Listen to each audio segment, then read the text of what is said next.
InsyaAllah pada pagi ini kita kesambung perbincangan kitab Tauhid dengan maksud untuk kemurnian akidah Tauhid ini. Sebab kitab yang kita gunakan sebagai teks ini, seperti yang kita semua maklum, dari segi metod yang digunakan, sebenarnya metod yang digunakan oleh Nabi untuk menerapkan Tauhid kepada para sahabat itu, yang mana kaedah yang digunakan cukup simple lah. Tidak melalui istilah-istilah yang berat untuk difahami. Sebab tu kalau kita perhatikan metod dia, setiap tajuk mesti disertakan dengan dalil, sama ada Al-Quran ataupun hadis, dan berasas daripada dalil itulah maka dibuat perbincangan. Sebab tu saya sendiri pun setiap bab tu saya sebut. Contohnya kalau dalam bab yang ke-11 ini, kalau kitab saya ni muka surat 136 lah. Mungkin dia ada berbeza kitab awal dulu, beberapa nombor berbeza.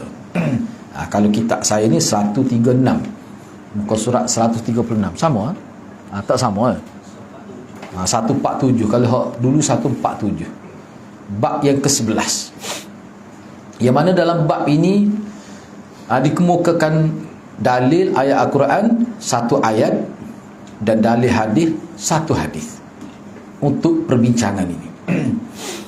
Jadi pada pagi ini sebenarnya kita akan bincang dalil pertama di bawah tajuk menyembelih binatang kerana Allah tidak boleh dilakukan di tempat yang dipergunakan untuk menyembelih binatang untuk selain Allah.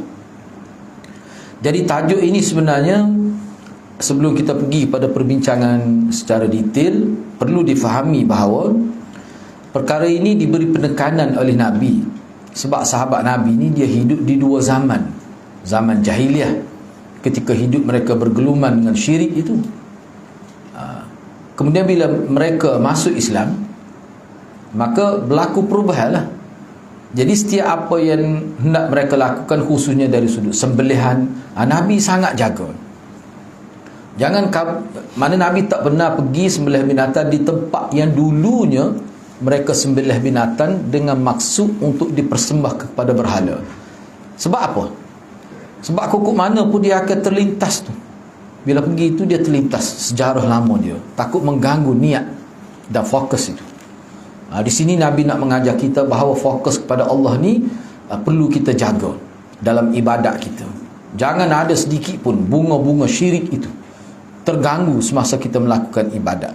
Maknanya persekitaran kita itu, termasuk pada tubuh badan kita dan persekitaran kita, tidak boleh ada sesuatu yang boleh memalingkan daripada akidah tauhid pada akidah syirik, apa saja. Di situlah sebenarnya sebab zaman Arab jahiliah ni, azimat ini dia menjadi kehidupannya, tradisi yang sudah tertanam dengan begitu kukuh, pemakaian azimat, sehingga pada binatang pun ada.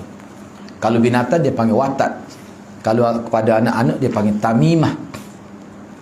Itu sebenarnya azimat lah. Banyaklah kalau kita baca dari sejarah Arab ni, misalnya tulang binatang, tumit arnak, tulang arnak, bahagian tumit itu adalah kepercayaan dia. Itu. Dan semua itu dijampi oleh bomo. Itu kehidupan masyarakat. Semua nak berniaga dalam kedai tu, semua dia ada azimat. Dengan saya tu ada khusus buku Syiah lah. Syiah ni kalau dalam bab azimat luar biasa peliknya. Bayangkan setiap hari tu orang yang nak guna azimat, kalau dalam ajaran Syiah ni, hari Jumaat lain azimatnya. Maknanya dia kena ada 7. Hari Ahad lain azimat. Dia kena mana tak, hari Jumaat tidak boleh digunakan untuk hari lain. Siapa begitu sekali?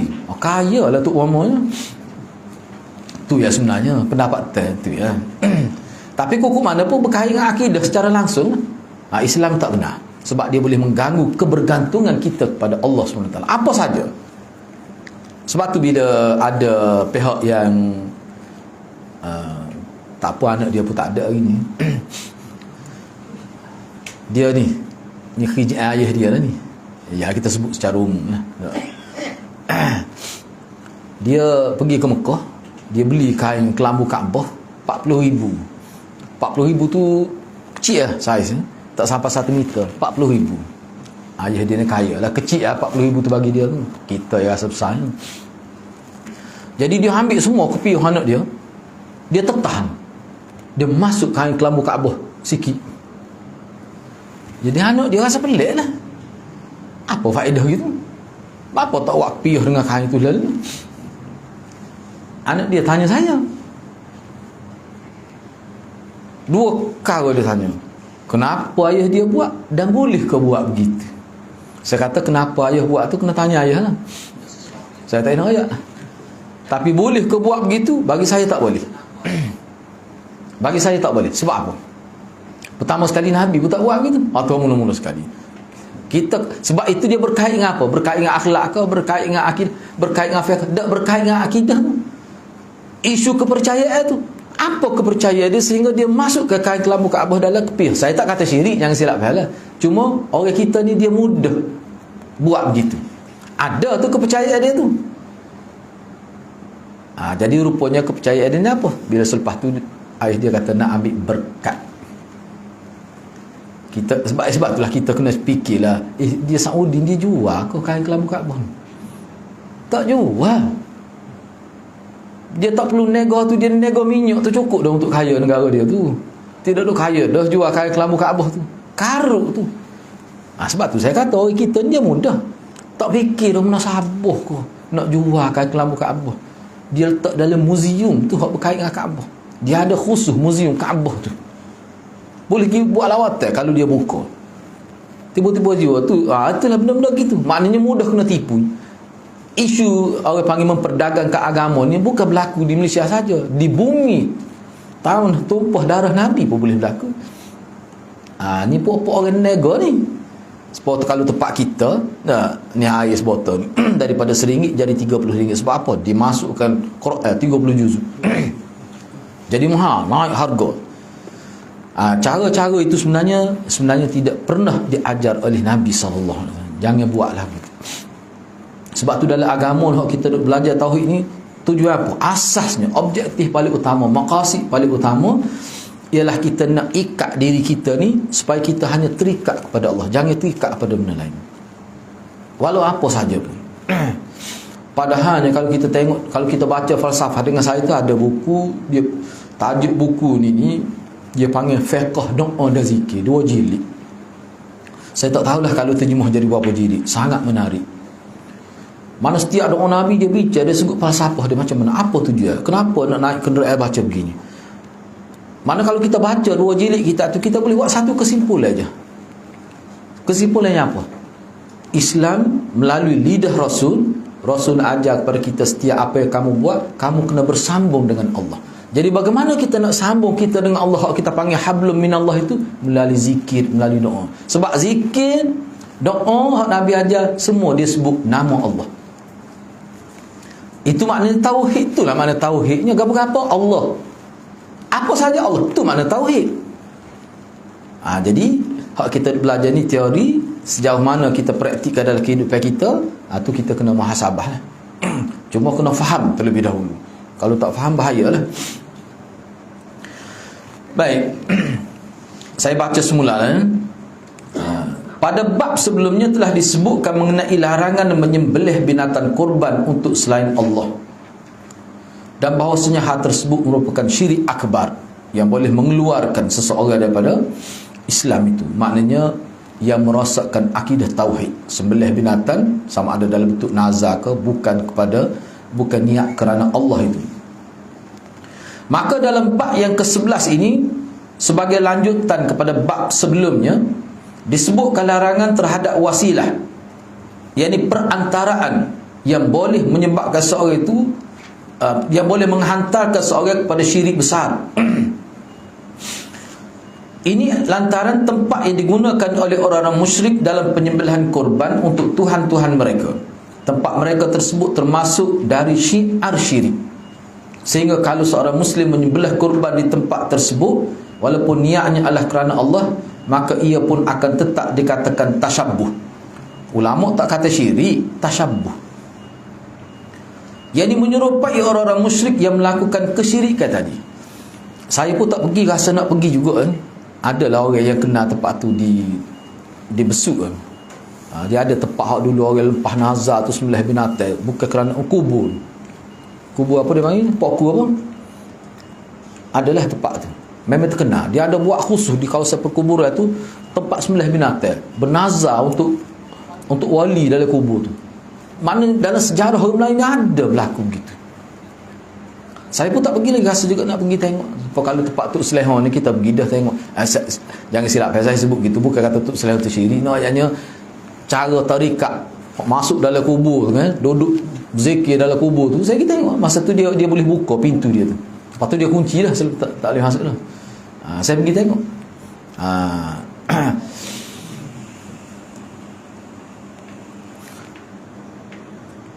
Baik, jadi sebelum saya pergi kepada nas yang pertama, ni saya catat di sini sebab dalam beberapa kitab yang saya rujuk, tajuk seperti ini sebenarnya dia sentuh dua perkara. Isu ini menyentuh isu sembelihan yang berkait sembelihan yang diniatkan bukan kerana Allah, dan tempat itu pun tidak boleh digunakan. Kena ingat, tidak boleh digunakan itu bukan mutlak. Sehingga sampai satu ketika boleh digunakan. Cuma peringkat awal tu takut, sebab setengah-setengah sahabat ni bila dia masuk Islam masih ada lagi tu sakit baki tu. Dia bukan boleh buat sekaligus tu akidah tu. Maknanya orang-orang yang baru-baru memeluk Islam ni, baru keluar daripada zaman kufur, zaman syirik ni, kita tidak boleh dekatkan dia dengan cara hidup lama tu. Khususnya yang berkait, tempat khusus yang berkait dengan syirik, tak boleh. Contoh kita kata gereja, bila dibeli, dibuat masjid, tu tak apa. Sebab tu jelas dia akan buat semua tu, dia punya syiar-syiar dia tu, buat semua. Boleh. Kemudian orang yang pergi situ, orang Islam yang sudah terdidik dengan lama dah. Tapi kalau orang baru-baru, dia akan lenggak tu, mata dia ke atas tu. Walaupun tak ada Yesus tu nak, Yesus tu, tapi dia akan tengok, dia teringat, hak tu Nabi tak mahu tu. Dah duduk tengah semaya tu, tengok situ. No. Tu Nabi ni pun begitu lah juga. Ketika sembelih tu sebut nama Allah, dia akan teringat tu. Dia panggil popok ni, dia panggil hudasa ahdin bi kufrin. Orang yang baru-baru berpisah dengan kufur tu, dia tak boleh bawa pergi tempat tu. Sebab hal tu tempat khusus syirik tu. Kalau nak sembelih binatang, sembelih tempat lain. Sebabnya Nabi lari ni di zaman selepas tu Nabi benar pula. Bila sahabat sudah terdidik dengan baik, mantap dah akidah tauhid, syirik tu sudah tercabut semuanya. Kalau dia pergi pun dia tak akan teringat dah, tidak akan terganggu dah hati dia dengan amalan syirik. Nabi benar tempat tu. Tapi mana tempat tu kena modify lah, kena ubah lah cara dia tu, tak boleh lah. Sebab kalau dia buat tu sesuai untuk agama dia, kita kena ubah. Tapi semata-mata tempat boleh digunakan. Cuma larangan ini untuk peringkat awal. Seperti Nabi larang pergi ke kubur perempuan. Itu sebagai pendidikan. Sebab perempuan ni zaman jahiliah, bila dia pergi ke kubur, apa yang dia buat? Jadi perempuan yang kita kata sahabiah tu, sahabat perempuan tu, jadi yang baru-baru berpisah dengan kufur itu, bila dia pergi kubur tu, kuku ada lagi tu amalan-amalan lama. Nabi, sebab tu Nabi peringkat awal Nabi tak benar. Tapi selepas tu Nabi benar pula. Apabila mereka sudah terdidik dengan cara sunnah itu. Ni pun begitulah juga. Baik, isu ini menyentuh dua perkara lah.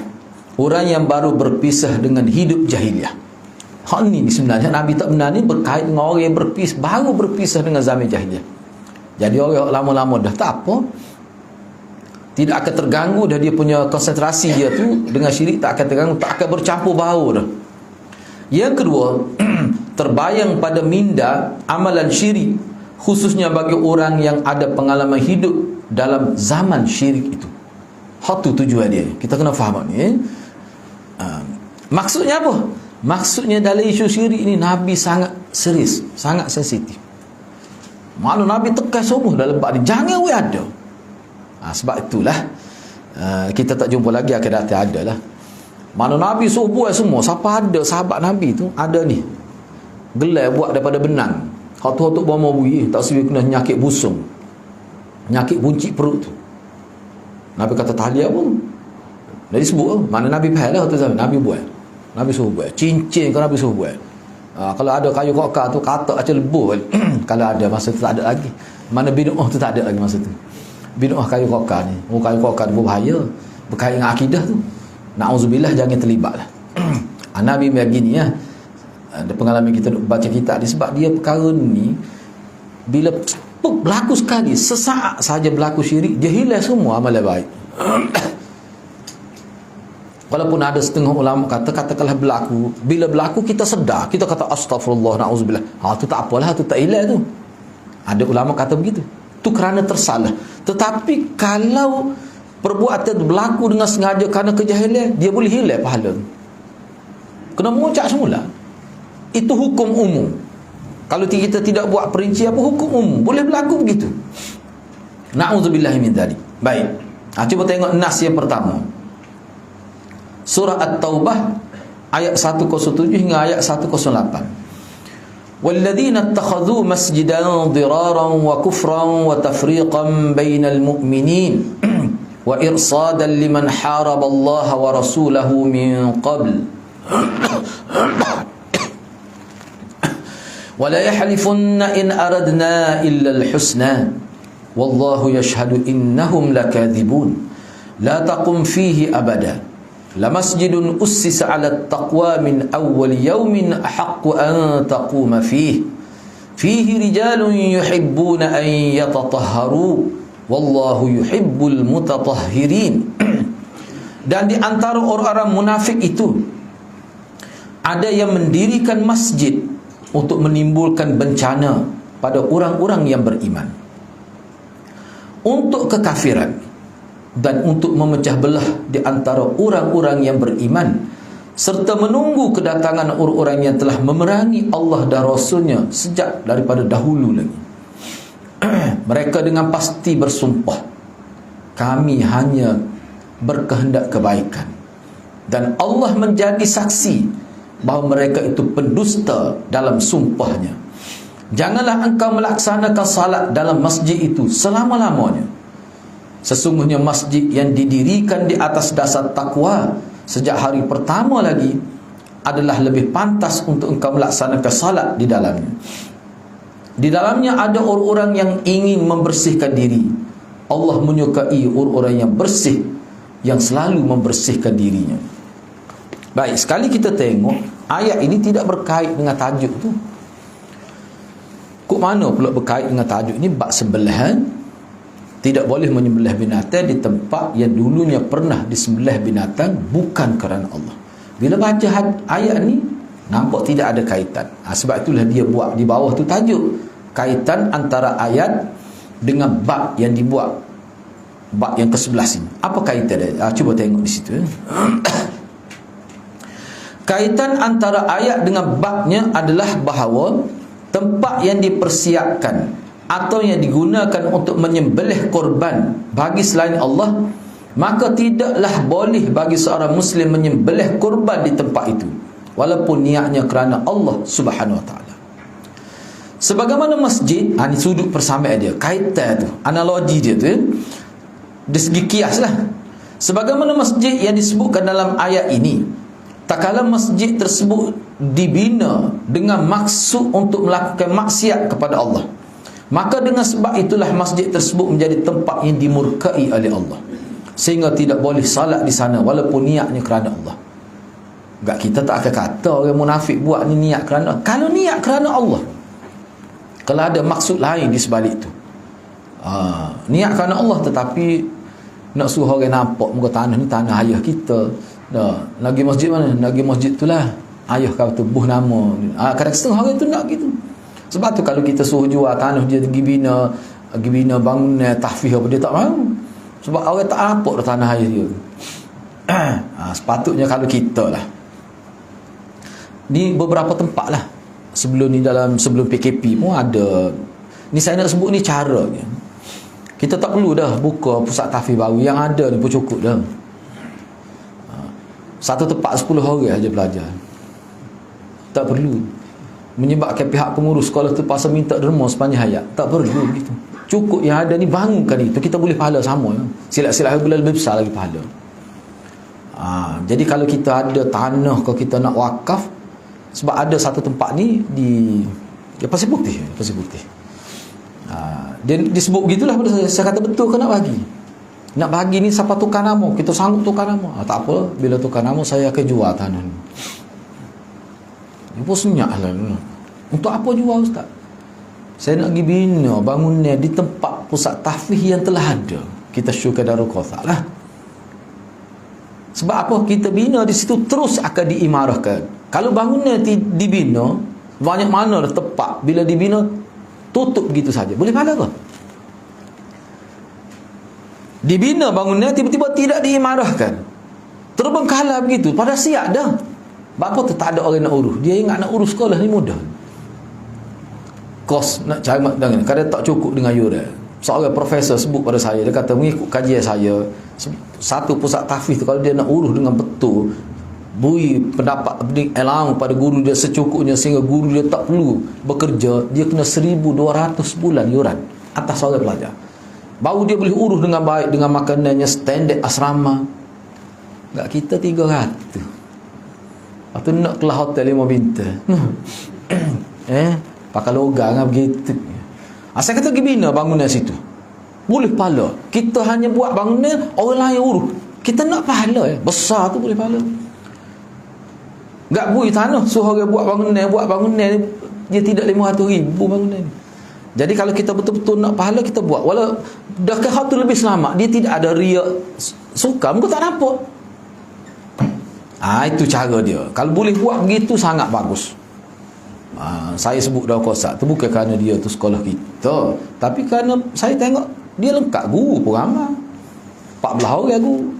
Nah, dari segi pengajian pun silibus tu tinggi tu. Kalau kita tengok daripada tahun pertama sampai Dauratul Hadis tu, maknanya kita tak perlu fikir semua dah benda tu. Mana hak kita nak sebuah pusat tahfiz tu dengan dana, dengan duit kita wakaf. Sebab wakaf tak semesti tanah. Kita akan dapat pahala lebih besar lagi. Kalau kita buat di tempat kita, tiba-tiba siap bangunnya, gagal pengurusan, tutup sekolah, seperti mana banyak berlaku. Banyak tempat berlaku. Tidak jariah kita nak. Ni jariah. Jariah ni kalau gerak, kalau berjaya, diimarahkan, ni mati begitu saja. Walaupun masjid yang kita wakaf, tapi tak digunakan. Semaya maghrib 5 orang. Tu sekali dengan saya dah.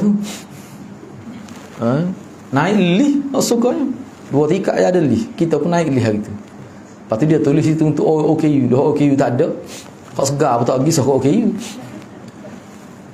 Sejuk getah. Saya pun mikir macam mana masjid ni, rugi ni. Takut jadi gitu ya. Bangunan besar, pelajar 10 orang.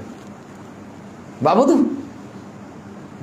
Profesor tersebut, Mansur nama, Prof Mansur. Jadi kata nak bayar gaji 3,000 sebulan pada guru. Kalau guru 4 orang berapa kos? Cuba kira. Saya kira semua dah. Kena 1,200 nak bayar. Memang betul sungguh. Memang betul sungguh dia sebut tu.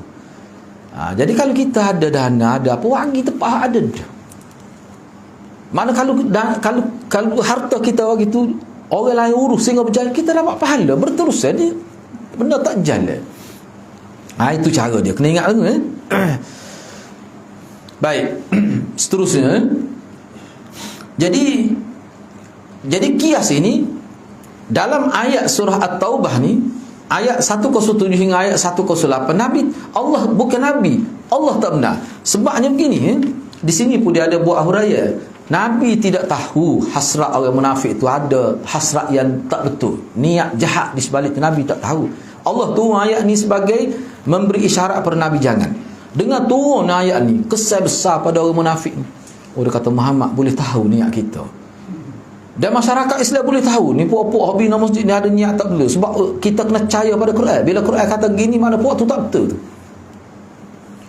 Sebab tu ramai dia, sebab tu orang munafik ramai dia masuk Islam. Macam mana Muhammad tahu? Tuhan dia ayat. Tu ayat pula bahasanya sangat cantik. Kesan besar tu sebab ayat Quran dibaca pada orang kafir. Nabi setiap kali tu ayat Quran, Nabi tugas ke sahabat pergi baca pada orang tidak Islam. Mana orang tidak Islam? Kadang-kadang orang tidak Islam, kalau sehari dia tak dengar Quran, dia akan tanya, tak ada ayat baru ke hari ni? Dia tanya. Tu. Jadi dari segi kiasnya, ni maknanya masjid ni tempat lah.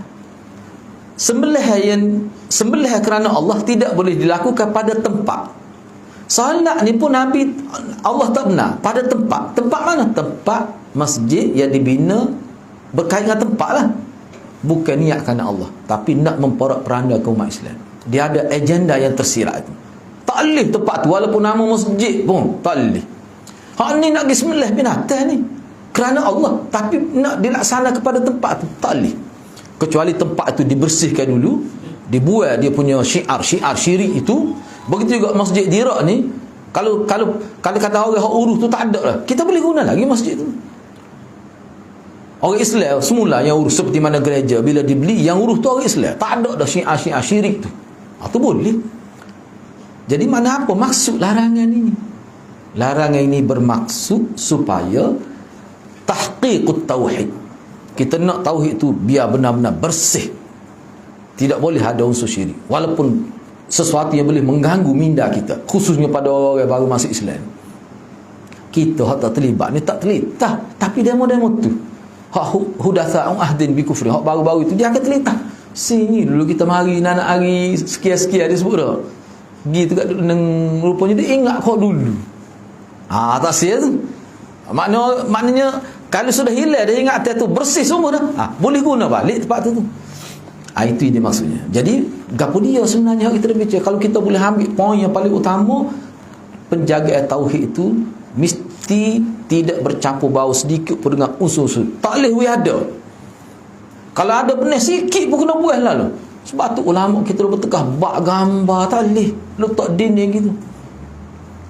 Kita jumpa dah sebelum ni kan, bila Nabi semaya tiba-tiba ada kain, bukan sejadah Nabi, kain tu, kain Aisyah tu dia ada lah gambar binatang di kain tu. Kain ni kain orang bui. Nabi semaya kain tu duduk tepi. Sebelum semaya tu Nabi lah, Nabi buat tak lain. Nabi tak benar. Sebab apa? Apa masalah dengan gambar ni? Rupanya gambar ni dia merupakan pemula kepada patung berhala tu. Pemula dia lah mula-mula. Sebab tu kalau kita baca sejarah gambar ni kan, kalau kita ambil mudah, kita ambil ni lah agama Hindu. Letak gambar di dinding Mahatma Gandhi tu. Lama kelamaan kamu dia letak apa ni, bunga, lama kelamaan buat gambar timbul gambar juga tapi timbul. Akhir sekali buat patung tu Mahatma Gandhi dan disembah sebagai dewa India sebab dia bapa kemerdekaan India. Asalnya begitu dulu pun buat gambar ni sebagai nak mengenang jasa orang-orang baik, supaya anak cucu kita tahu sejarah orang-orang baik di kalangan bangsa kita. Mari generasi kemudian dia rasa kau bangga lagi. Memang gitu pun hubungnya bangsa dengan tokoh ni. Orang yang lama tu dia banyak tok perai lah, dia banyak tok perai hak bui dia punya cerita-cerita karut tu. Kita duduk di kapur tok kenali tak ada pun cerita pelik-pelik, kita kenali gijah baru jumpa. Banyaklah ceritanya, malah nak cerita kata jadi kalau cerita ni sedap habis 2 jam tak apa cerita ni. Dia kalau panggil pulara ni dia berhimna lah tu. Macam-macam. Jadi karut banyak. Lagu tu tu. Baik. Jadi maknanya kita kena faham hadis ayat ni sebenarnya dia berkait di segi analogi, di segi kiasannya. Nak ayatnya tempat kalau maksud tu tak molek, kita tak boleh guna untuk buat ibadat. Sebab tu Nabi tak bui. Allah tak bui. Jangan pergi situ. Kalau pergi situ terperangkaplah kamu. Ni pun begitulah juga. Itu maksudnya. Jadi kita kena sedarlah. Jadi maknanya timbul fitnah tu. Sebab tu kita jangan pergi. Betul ulama kata boleh pergi ke tempat ibadat orang kafir kerana nak buat kajian. Ramai mana ulama kita bila dia begitu lebih mantap lagi tauhid. Apakah semua orang begitu? Tak. Sebab kita ni kalau pergi siasat tak ada masalah, sebab kita tak pernah pun berada di zaman syirik itu. Tapi bagi orang-orang yang baru memeluk agama Islam ataupun orang itu sudah ada dah pemikiran-pemikiran tak betul, bahaya tu kalau dia pergi. Lama dia kata pergi pun tak ada apa pun. Manusia dengan sembah berhala jadi baik juga akhlak dia. Sudah. Memang pluralisme dia masuk pun tu. Pokok pluralisme ni dia kata semua agama ingin kebaikan. Itu moto dia.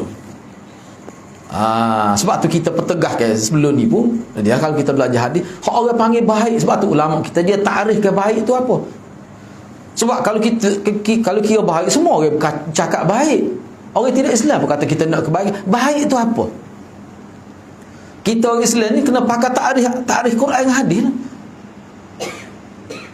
Baik tu bukan kita ikut orang, bukan apa ni, Baik itu bukanlah kamu menghadap wajah kamu. Laisal birru an tuwallu, kan? Laisal birru an tuwallu wujuhakum qibalal masyriq. Bukan ikut orang. Duk tengok pada barat, tengok pada dak, tengok Quran dan hadis. Kamu duduk di benua mana pun, kalau kamu ikut Quran dan hadis, itulah albir. Itulah albir. Quran sebut. Maknanya Quran menakrifkan bir itu sesuatu yang tepat dengan Quran dan hadis. Kena rujuk semula dalam muka surat 10 tu. Ibadat tu apa maksud? Buat apa yang Allah redha, tu panggil ibadat. Maknanya ibadat tu dia ada khusus, dia agak umum. Termasuk semua dalam takrif tu. Sangat menarik. Rupanya ta'rif tu, ibadat-ibadat di mana kita melakukan sesuatu yang Allah redha. Ta'rif tu sebenarnya memang disebut dalam kitab lain. Saya duk baca berkenaan dengan makna ibadat ni, memang ulama kemukakan banyak ta'rif, tapi ta'rif itulah yang terbaik. Makna kalau itu matan, ta'rif tu matan. Kalau nak hurah tu panjang tu. Ibadat-ibadat ni kita melakukan sesuatu yang Allah redha. Allah tak akan redha kalau tak serupa dengan Nabi dia. Dia kalau kita hurah, kita boleh kata gitu. Mana mungkin mendapat redha Allah kalau bercanggah dengan ajaran sunnah, mengajaran Nabi? Tak mungkin. Kul in kuntum tuhibbunallah, itulah ayat, itulah asas dia. Jadi mana kita duk belajar sunnah ni, kita nak dapat redha Tuhan. Cuba fikir dak. Maknanya bila Allah kata Muhammad ni utus aku, dia tak akan tersalah dalam menyampaikan agama, walaupun seberat debu tak akan tersalah, sebab aku telah letak satu prinsip dia panggil maksum dalam diri dia. Sebab itulah ulama kita bincang, misalnya lah, ulama kita bincang ada satu kes berlaku dalam peperangan Badar kan? Dalam peperangan Badar, jadi bila dapat tawanan perang ni ramai jugalah, 70 lebih tawanan perang. Nak buat macam mana? Nak bunuh ke? Kalau kita nak bebas dengan ambil tebusan kan? Kita bincang Bukhari di Masjid Paya Ramah tu. Jadi tiba-tiba Nabi terima pandangan Sayyidina Abu Bakar, kita bebas tapi dengan bayar tebusan. Tiba-tiba bercanggah nampak dengan ayat 87 68 surah Al-Anfal itu. Bacalah ayat tu. Tak patut orang Islam ni, kerana nak dunia ambil tebusan, tak bunuh orang kafir, tak patut. Rekahnya itulah maksud ayat tu. Jadi nampak bercanggah tu. Sebab saya dengar pokok liberal di Indonesia ni dalam satu diskusi dalam internet tu, memang dia sebut tu berlaku percanggahan iddat, berlaku percanggahan dalam Quran sendiri dengan ayat 70 surah Anfal. Bercanggah. Makna Nabi ni sehingga ada kata bila Nabi berijtihad, kalau ijtihad Nabi bercanggah dengan Quran, tidak terbatas ijtihad Nabi. Contohnya tu, mana ada salah tu, tapi dia guna tu. Bahaya tu kalau orang kampung terima. Nabi berijtihad, tiba-tiba ijtihad Nabi bercanggah dengan Quran. Ijtihad Nabi tak terbatas. Oh, kalau terima tu rosak, bahaya tu. Dia dah lihat tu. Sebab tu Maulana bincang panjang tu bab tu. Kita baca nota dia penuh betul kali nak faham mana ni maksud dia ni. Nah, main-main. Kita mungkin tak kena penyakit, tak nampak lah, tapi bagi orang kena penyakit dia nampak. Ni kita boleh kata Quran kurang. Seolah cuba bayangkan, kenapa molek tu sekali fikir tak ada apa tu. Ijtihad Nabi, dia buat semacam kaedah. Ijtihad Nabi kalau bercanggah dengan Quran, ijtihad Nabi tidak terbatal. Apa kesan dia kalau orang terima pandangan tu? Dia mari pula contoh tu. Oh, berat tu. Bila saya sebut gitu tak faham lah. Padahal ngaji dah sini tu. Tak ingat ustaz lama. Nah, tak apalah, kukuk mana pun kena faham. Kena ingat benda ni tu pokok liberal tu halus cara dia, kadang kita tak nampak kan. Okey, seterusnya kita pergi seterusnya. Syarah, cuba kita tengok syarah ni. Sebenarnya saya sebut ni kalau tak faham boleh tanya lalu tak perlu tunggu hujung siaran kita ni. Aku tak ingat nak tanya apa. Nah, kalau nak tanya boleh tanya lalu waktu molek biar dua hala. Okey. Saya pergi seterusnya. Cuba kita tengok syarah ni. Allah Azza wa Jal melarang Rasulnya sallallahu alaihi wasallam untuk mengerjakan salat di Masjid Dirar. Ni dia panggil Masjid Dirar. Dirar ni maknanya kemusnahan. Dirar itu makna kemudaratan, yang dibangun oleh orang munafikin untuk mendatangkan kemudaratan kepada Masjid Quba, dan untuk berbuat kekafiran terhadap Allah SWT. Rupanya dia nak mengalih pandangan masyarakat daripada pergi Masjid Quba, pergi kepada masjid dia. Enggak, orang munafik ni kaya. di Madinah. Kena ingatlah sejarah munafik ni, kenapa timbul munafik ni, kerana politik. Abdullah bin Ubay tu dia hendak ditabarkan sebagai ketua di Madinah selepas peperangan Fijar, Hirbul Fijar tu. Peperangan itu berlaku, sebenarnya peperangan itu berlaku ketika Nabi sebelum Nabi jadi Nabi lah. Sebelum Nabi umur 40 berlaku peperangan Fijar. Peperangan ini berlaku di kalangan masyarakat yang tinggal di Madinah, antara Aus dan Khazraj lah, dan beberapa kelompok lain. Kesan peperangan itu, pemimpin-pemimpin senior ni boleh katakan mati semuanya, tinggal hak muda-muda. Jadi menyebabkan mereka susah nak latih pemimpin, sebab tak ada orang betul-betul berkelibat. Pada waktu itulah Abdullah bin Ubay bin Salul menonjolkan diri dia. Ini mengikut kajian Dr. Ahmad As-Salabi dalam kitab dia. Dan orang setujulah sebab dia ni pandai bercakap. Dia jenis orang munafik. Memang dia pandai. Kau dengar syamah dia kepala kita. Nah, jadi kita nak lantik dia, tapi Aus dan Khazraj ni dia tak puas hati. Tapi tak ada arah, tak ada pilihan. Tiba-tiba dalam tempoh itu dia dengar kata ada orang dakwah jadi nabi di Mekah. Pok dia hantar wakil pergi siasat. Oh, dia kata betul. Bila dengar dia baca Quran, memang betul. Nabi semua ni lagi. Sebab tu dia hantar jadi Aqabah Ula, Aqabah Thani tu. Kerana itulah sebenarnya. Ni sepatutnya orang jadi mimpi kita, bukan hak tu. Bukan hak Abdullah bin Ubay tu. Aqabah pertama tu pujuk Nabi, menyatakan Islam dan pujuk Nabi. Aqabah yang kedua tu memperkukuhkan hubungan. Dan Nabi, sebelum Nabi pergi, Nabi hantar Mus'ab bin Umair.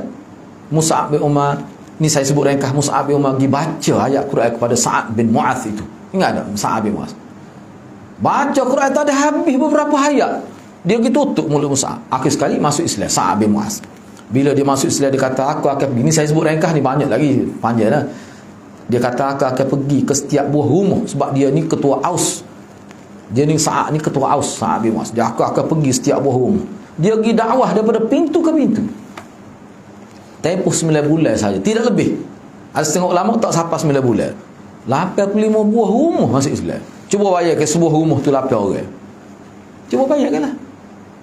Dan Sa'ad bin Mu'adz ni mati dalam peperangan Khandaq. Kena sikit lah, katanya selisih anak panah tu dia rendah dalam racun, kena sikit lah, borak tak putih dah, mati dalam masjid Madinah. Nabi kata bergegar tiap aras bila mati dia, kan? Dalam riwayat sebut dia tu. Kalau saya nak sebutnya bila Nabi pergi tu, Nabi asah ke Masjid Quba, tempat kita pergilah. Nabi kata maya Masjid Quba ni 4 buah masjid lebih. Dari setengah riwayat sebut 3, dari riwayat lain dia tambah Masjid Quba, Masjid Mekah, Madinah, Aqsa dan Quba. Sebab tu kita pergi, kita ziarah Masjid Quba tu, dan ada kelebihan khusus. Jadi pokok munafik dia fikir kita kena ada satu center kita untuk kita memporak-perang. Jadi asah masjid tu untuk merasakkan kesatuan umat dah. Nabi tak tahu niat dia tu. Nampak molek. Pokok munafik ni memang dia pakar dalam bidang ni. Bidang nipu ni memang dia nombor 1 lah. Sebab tu Allah sebut gitu. Tu. Jadi mana tak boleh tepat tu, walaupun masjid pun tak boleh kalau sudah fungsi dia jadi gitu. Sebab tu kita jumpa banyak dalam hadis Nabi kata kamu jangan lakukan aktiviti dalam masjid sehingga hilang fungsi asal dia dibina. Apa tujuan masjid dibina? Jangan kita buat sesuatu jadi hilang tu. Sebab tu setengah ulama kata boleh nak berniaga dalam masjid, tapi dengan disiplin, sehingga tidak berubah asal masjid tu. Ni jadi sebuah kedai masjid. Tak boleh lah kalau jadi gitu. Kena kira lah. Kalau Imam Abu Hanifah memang dia kata gitu. Muhammad bin Maslamah Tawakul Malik pun dia kata boleh masjid. Cuma kita kena fikir, kena urus dengan baik. Kita boleh buat pun tempat kanak-kanak. Mana masjid boleh jadikan sebagai kompleks, tetapi masjid itu mesti dikekalkan fungsi dia seperti asal untuk ibadat. Kalau berubah tu terganggu tu tak boleh.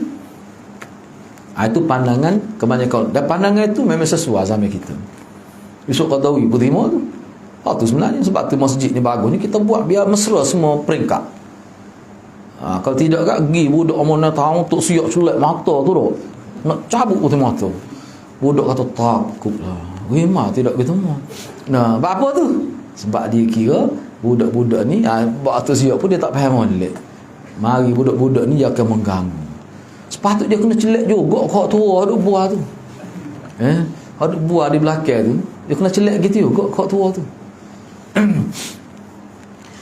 Jadi maknanya kena faham lah. Kena faham ni. Cuba kita tengok lagi. Mereka yang orang munafik itu minta kepada Rasulullah agar mendirikan salat di Masjid Dirar itu, agar mereka dapat menjadikan perbuatan Nabi sebagai alasan pembenaran mereka demi menutup kebatilan. Jadi dia kalau Nabi pergi, kalau kita kecek bahasa kita, dia akan ambil gambar, ambil video, dia pun viral. Tengok Muhammad mari tempat kita, Muhammad pupuk kita. Sudah buat press conference pula. Berhimna buat dia buat dia punya sedar video ni. Itu. Jadi masuk dalam akhbar dia. Mengikut doktor Ali Ahmad As-Salabi ni, dia kata di Madinah ni zaman Nabi, pokok munafik dia ada media dia. Dia ada media dia. Mana dia kuasai ni media masa ni, dia ada cara dia. Sebab itulah bila berlaku, kalau kita tengok kisah Aisyah tuduh zina kan, dia lah cepat siapa tu. Dia ada cara dia. Ni popok ni. Bayangkan kalau Nabi pergi, dia akan guna tu. Jadi nampak betul lah dia. Oleh kerana itulah, maka Allah Azza wa Jalla melarang dan memerintah agar Rasulullah jangan pergi ke Masjid Dirar, bahkan kekal salat di Masjid Quba yang dibangunkan atas dasar takwa kepada Allah dan Rasulnya, atau di Masjid Nabawi. Sebab ulama khilaf ni.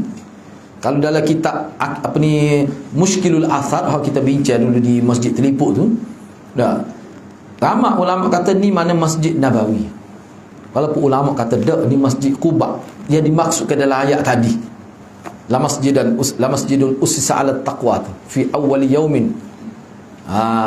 Tu mana Masjid Quba. Tapi ramai ulama kata Masjid Nabawi. Dia ada perbincangan. Jadi perbincangan itu Imam Tahawi kemuka ke riwayat-riwayat lain, memang kita nampak Masjid Nabawi. Tak apalah, boleh rujuk dalam itulah video tu lah. Baik.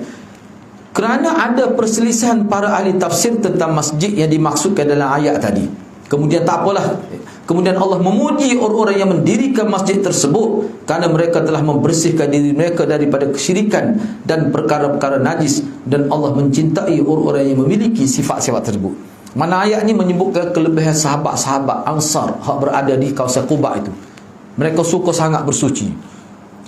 Memang dalam banyak hadis dalam Sunan Nasa'i pun sebut, tina pun kita tanya Nabi.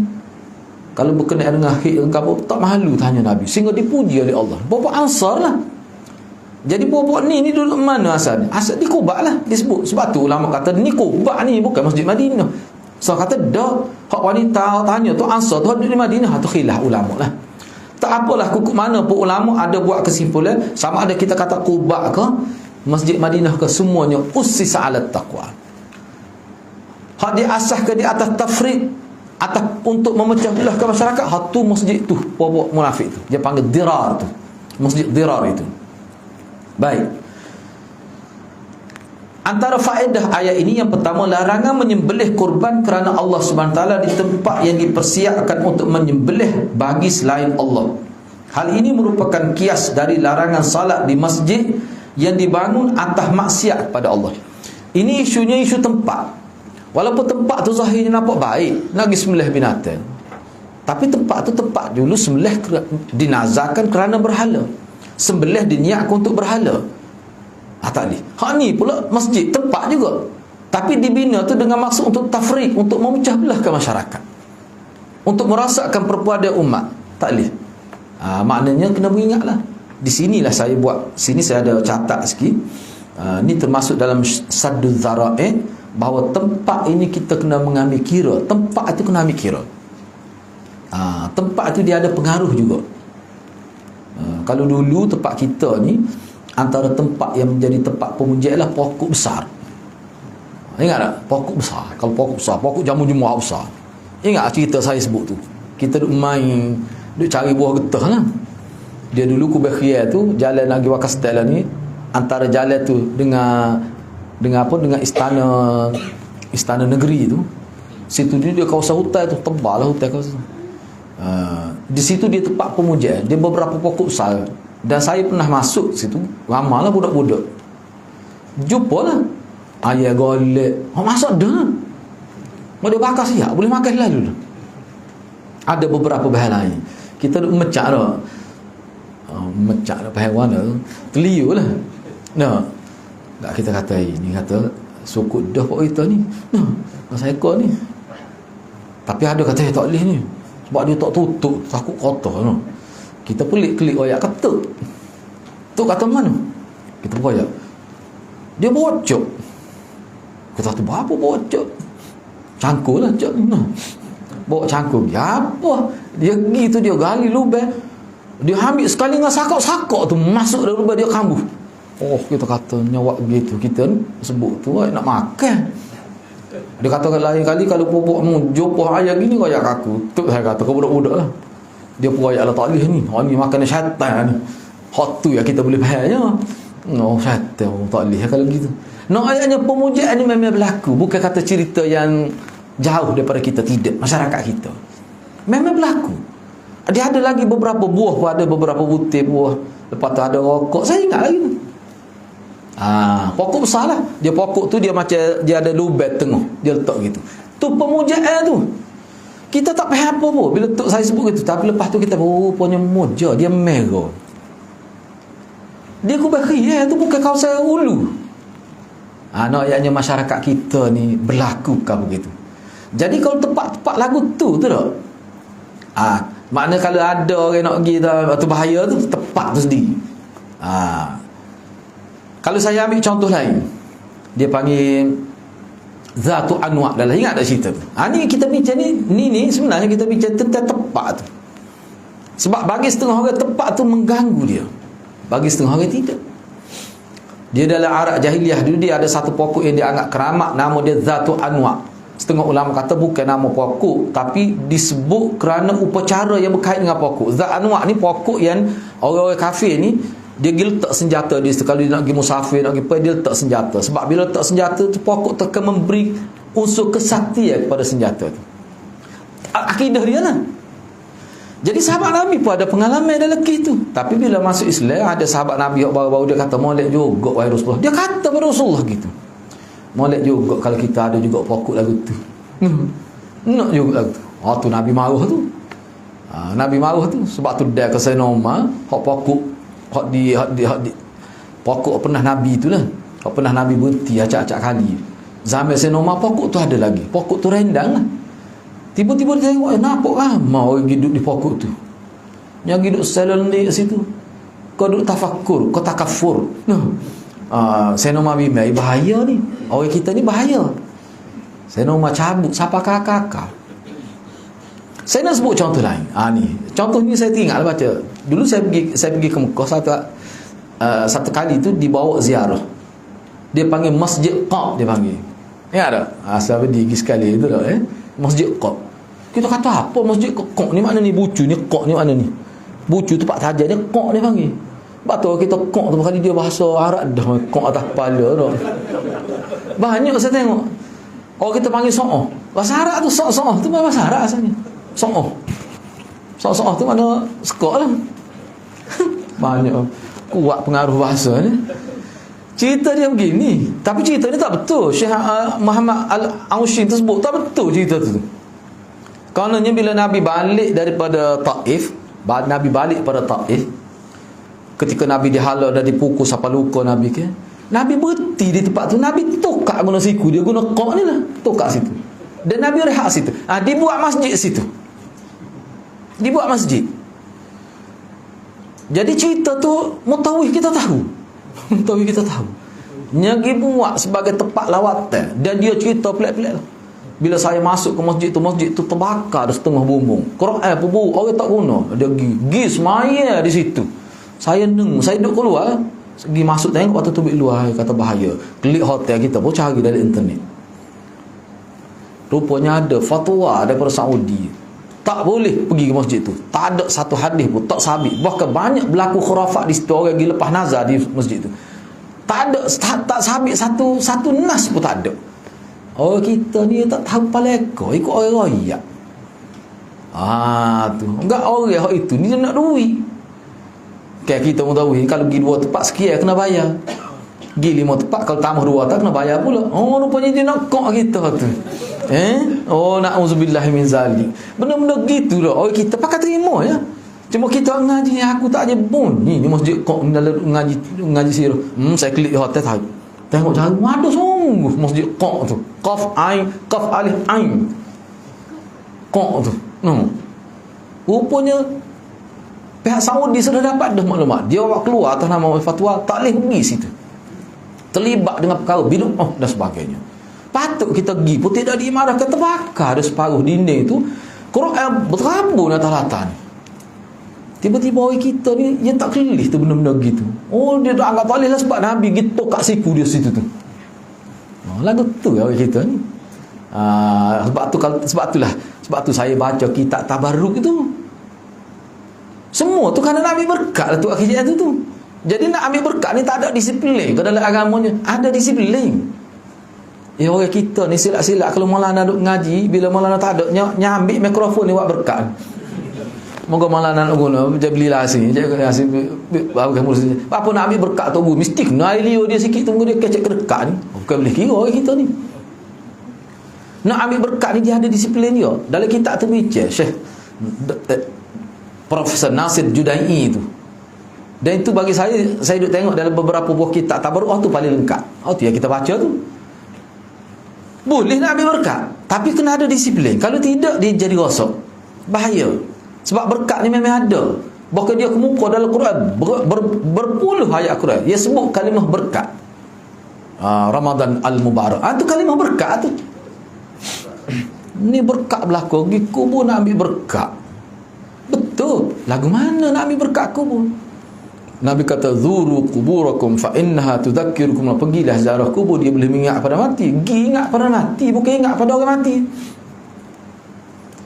Pergi kita doa untuk dia supaya Allah beri keampunan. Hak tu Nabi ajar disiplin dia tu. Tidak boleh mengotori kubur. Di kuburnya dia cakap benda-benda tu, doa untuk dia. Tiba-tiba pergi dia kecek dengan orang mati. Duduk minta doa dengan dia ataupun minta doa supaya dia doa pada kita. Makna ada akidah lain pula. Pergi dan dengan bawa satu akidah lain. Itu maknanya nak ambil berkat dalam situasi begitu tidak menepati disiplin. Sebab tu dia bincang tu. Dan dia bincang khusus ambil berkat dengan kubur ni kadar yang mana, setakat mana yang dibenarkan dalam syariat. Kalau kita langgar kadar itu, dia rasa dia boleh jadi masalah lain. Itu perlu kita tahu. Maulana ni ada disebut Maulana. Mana dia tak silapnya kain sajdah ke tubuh dia beri. Tubuh dia meninggal dah. Tak silap ni Mufti Wali Hasyah, tak silap dia pernah sebut. Ada dengan dia. Tapi dia sebut dia tak dia rebuh minaya tu. Tak ada buat tu. Tapi bila tengok sebab tubuh dia mati sebagai tenaga pengajar hadis lah. Tolak atas kursi roda tu mengajar hadis lagi. Siapa begitu sekali. Dan itulah juga Tugu almarhum Tugu Mti Besar Kelantan Tugu dia juga. Jadi ambil tu bila tengok tu jadi semangat nak mengajar hadis. Tu berkat gitu tak apalah. Ni jadi lagu lain. Bahaya tu.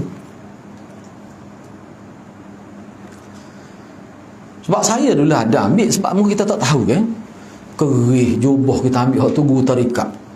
Sebab dulu saya terah lah 2 tahun terah masa tarikat atas lagi. Siapa dia percaya kata dia kerih berapa semilelok. Lepas tu dengan kat jubah dia bila kita toksik kita nak berhenti lah. Kita tak ada nak atas dia mari ambil. Buat kata mujur molek. Tidak menyusahkan kita. Sesak. Kau luar ni nampak molek. Bila masuk dalam tu betul lah. Kalau ada ustaz kata supaya cah betul. Memang betul. Duduk luar tak nampak masuk dalam. Saya ni siapa dia benar masuk dalam tempat dia panggil tempat khalwah dia, dalam bilik dia tu Allah dahsyat. Saya duduk tu ke diri belum ni. Tengok benda-benda tu masa tu kita ngaji hadis kan. Kata betul lah Tugu kata tarikat ni sesat. Luar ni molek, dia baca Quran ni tak tengok dia boleh hurah Quran ni gini-gini. Memang ingat molek dia. Dia tengok Quran gitu dalam tafsir mari diikuti. Rupanya tu amalan dia di luar daripada pandangan mata kita. Dia tunjuk gambar isteri dia di Ala Bunia. Kata tak ada apa dalam ustaz ni nak minta tu. Tu saya kata tak boleh ni. Gambar tu kita kenal siapa gambar tu. Seorang artis terkenal. Kata bahasa Tok Guru ni tu. Malas sebut nama lah artis ni. Artis tu besar dah. Dulu tu kenal comel lah artis ni.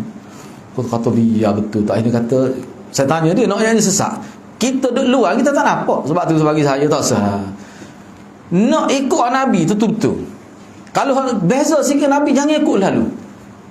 Tu mudah untuk kita orang awal. Nak berhujah-hujah kita tak erti. Kalau kita duduk ngaji biar kita faham. Sebab tu Imam Syafi'i kata, orang ni sudah dikira berilmu kalau dia boleh beza hak mana betul kan tak betul. Walaupun tak boleh nak berhujah. Sudah dikira ada ilmu dah. Tetapi kalau tak boleh beza, walaupun bunyi halal ketak pun, tapi tak boleh nak beza, bila mari sesat dengan kufur serupa, tu tak boleh ilmu tu, walaupun PhD pun. Orang tu sibuk kalut sesat, dia relax. Gapo dia lagu tu. Sebab tu saya kata, lepas lagi nak minta tolong bomba dah sekat ajaran sesat ni. No. Itu jadi teruk benar lah. Sehingga saya kata bahaya. Kalau saya nak sebut ada apa yang Nabi sebut dalam hadis hak berkenaan syirik, ada berlaku dalam bilik dia tu. Wasbih tu daripada rapat di siling sampai bawah. Kecil, kau kecil, kau kecil. Gambar tu kuning, batu tujuh jenis batu, semua ada azimat bertepek di ni tu. Allah kata bapa jadi gini. Kalau mati lah ke mana tak tahulah dia tu. Pakai jubah pakai serban tu. Tu memang. Sebab tu bagi saya kena hak tu sebutir banyak nengung kita klik neng bertobat gagal gitu no. Itulah. Jadi mujur juga kita ngaji hadis. Kalau tidak dia ajak pergi Mekah dengan dia, tak payah naik bertobat, kata Allah negur. Dia ajak, tapi tak ada pergi. Dia ajak. Saya tanya dia, biar jangan ayat kau orang ni. Saya tanya pergi lagi mana tu? Dia kata kita terbang, biar anak bawa. Terbang apa? Terbang gini tu. Bukan sport pemain itu. Mana standard lah gini ni. Tak tidak dosa kau ni kan? Lelah kat lah gini. Kita kata neng, saya neng. Enggak gu kita. Tahu kita pilih sore lagi tu. Kata jalan Ustaz dia. Kita terang gitu. Boleh lagi. Masa tu tengah perang di Soviet, di Bosnia. Tahu bila tu agak tu? Masa tu gu kita kata, apa tak pergi Bosnia pergi perang. Tu bahaya. Tapi bahaya ke lah. Nabi mujur sebab tu anak ni tak? Mujur Tuhan jaga kita. Dalam ramai-ramai tu anak dua orang ni saja tarik dia. Hak lain ikut tu. Tu. Kita nasib baiklah. Tapi kita pun fikir rupanya sesat ni dia akan sampai situ. Tapi mula-mula setahun pertama tak nampak apa satu bagus puji kita. Apa Quran ni? Bukan kata tak apa Quran. Bukan apa Quran saja. Dia ingat sesa tu makna kalimah tu. Sebab saya ni asalnya ikut kuliah tafsir dia. Patut kata dia ni ada ilmu lebih dalam daripada tu. Tak tahu. Maulana ajar dia tak dalam mana lagi agak ini. Ging aja kena gitu. Tujuh bukit sulu. Takut ketar. Jadi letak kita je tinggal kita seorang dalam tu. Tak apalah nak buat perasaan takut. Kononnya nak kekal takut hanya kepada Allah. Nak kecing masa tu. Tapi tak apalah kita ikut. Lepas tu boleh keris tu. Apa hati-hati ni? Sebab tu bagi saya saya nak sebut gini, orang-orang yang sesat ni mesti dia lalui pengalaman ya. Tapi oleh kerana mungkin dia tak mengaji, tidak di bawah bimbing ni, kita pergi dengan dia, lepas tu pagi mengaji dengan Maulana tu kita boleh buat berbeza. Gini enggak Maulana bila dia sebut mengaji tauhid, dia sebut apa ji ni dah main 3 je satu subjek. Kita kata rupanya sesat. Tu cerita dia. Jadi saya tak pelik kalau ada siapa perkah ada dalam YouTube kata gini-gini. Saya tak pelik. Sebab hak dia terima tu banyak lagi dia tak sebut sebenarnya. Tak sebut ayat lah. Hak dia sebut kita naubah kata banyak lagi tu dia tak sebut. Tapi bila pihak berkuasa agama dia akan waktu tubik pula lepas lain lepas ni. Percayalah. Sebab kita tengok pengalaman kita dengan guru hak tadi pun dia tak sebut tu luar tu. Tapi dalam bilik dia bila kita suluk zikir sekali dengan dia sebut banyak perkara. Syirik terang syirik. Saya tanya bini dia hak nyata di muka dunia ni. Saya kata bini dia hak duduk ala bunia tu berapa orang mak kita panggil mak. Dia kata ada 2-3 orang. 2-3 orang. Tak jelas juga. Perawi tak boleh pakar lah tu. Lepas tu lagu mana umur berapa? Muda-muda dia tu. Hak tu dia beri gambar tu. Malah sebutlah gambar, takut sebut muka artis tu hidup lah gila ni. Kita kelih kita tahu dulu ni gambar artis ni, kata berat lah tu ni. Dia kata orang punya, dia cerita lah tentang, dia cerita sesuatu tentang bini lah punya. Dia bini tua tu. Bini tua tu ala nyata lah. Allah lemah kita kelih atas motor neng. Kata berat, kata lagu ni. Tak orang ikut dia, kita cerita nak ayat sebenarnya. Jadi saya ceritalah kepada orang lain, ramai berpuluh-puluh orang, tak betul ni ustaz ni. Tu kata betul. Ikut separuh jalan apa tu. Tengok tu tak cakap ayat kata. Jadi saya kata dia kata ikut dia lah, kita lepas dia kita. Kita berlari. Berhenti. Berhenti. Nak ayat bui. Berhenti bila dia pergi ambil kuih bergapo tu seminggu sakit. Tu sifat ajaran tak betul tu kalau lagu tu. Jadi sakit kita pergi rumah ayah saya jumpa ayah saya kata dah ambil ilmu tak pakai bala begini kena 7 hari mandi dengan air kelapa. Ajaran molek kalau gitu tu.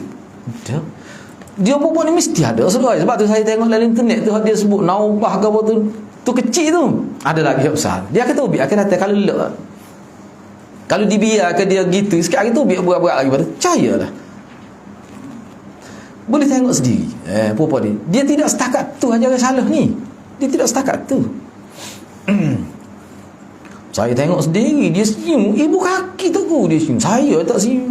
Kata senyum nak apa kata kelih kaki tak ada kamu. Tapi orang ni bila kena masuk molek ajaran sesat tu tak kecil bagi dia. Saya buat kajian tentang ayah peng, dia kata memang ayah peng ni dia tak ingat dia sebut sekali sebulan ke sekali seminggu. Ayah peng dia mandi air susu, dia tadah dalam rokok tu dia minum pada pengikut dia. Kita dengar pun nak motah nak ayahnya minum tu air tu setapas tahu tu tu saya sebut tu supaya kita nampak bagaimana cara ajaran Nabi sebenarnya tak ada tu unsur memperbodohkan akal manusia dia, tak ada. Kalau ada nampak bodoh cara tu kena kaji tu. Sebab orang yang betul-betul ikut cara Nabi, apa-apa saja kita kembali pada Allah, dia tidak jadi sehina tu manusia. Kita menghinakan diri kita kepada Allah, kita akan jadi cemerlang di mata manusia. Tu ajaran tauhid. Ajaran tauhid. Yang kedua, cuba tengok, disyariatkan menutup jalan-jalan ataupun wasilah-wasilah yang boleh mengantar pada syirik. Apa saja yang kira-kiranya boleh bawa kepada syirik, mesti kita tutup. Kita tu siapa kita tu? Kita tu mana kita semualah. Dan yang paling besar tanggungjawab ini adalah pihak pemerintah, sebab dia ada kuasa. Kita nak tutup lagu mana? Ada sahabat kita kata, lagu mana ustaz kalau kita pergi pegang dia? Kita pergi pegang dia tengah kuliah. Kata pergi nak tahu. Pergi pegang lagu mana? Silap-silap masuk J entar. Ya. Nak tanya. Boleh. Tengok dalam YouTube tu nama Sa'ari Makrifah. Sa'ari Makrifah. Lepas tu? Dia ni ajaran dia serupa dengan Marat Tuan. Okey. Ni soalan ni mungkin yang belakang tak dengar. Ajaran Sa'ari Makrifah tu ada video dia tu, boleh tengok sendirilah. Dia kata dia ni tarikat tu kenali. Dia katalah. Tapi saya duduk di kapur tu kenali ni, tak tahu tu ajaran tu kenali. Tak ada orang amal seperti dia.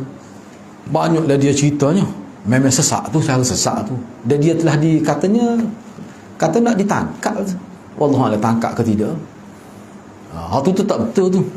Memang salah. Dia kata dia ni bawa tarikat tu kenali lah. Jaki panggil. Sebab saya bunyi tu memang katanya dia ambil tindakan.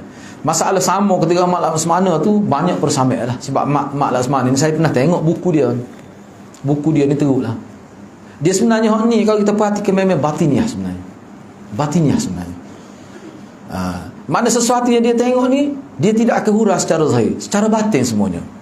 Saya tengok dalam buku Mak Laksmana tu, buku tu sebenarnya pengikut dia give a step. Jadi kebetulan selepas dia tak buku tu, dia tinggal. Saya pergi ke tempat tu, tak tahu. Saya pun tengok atas meja tu, ni buku nak apa lagu ni?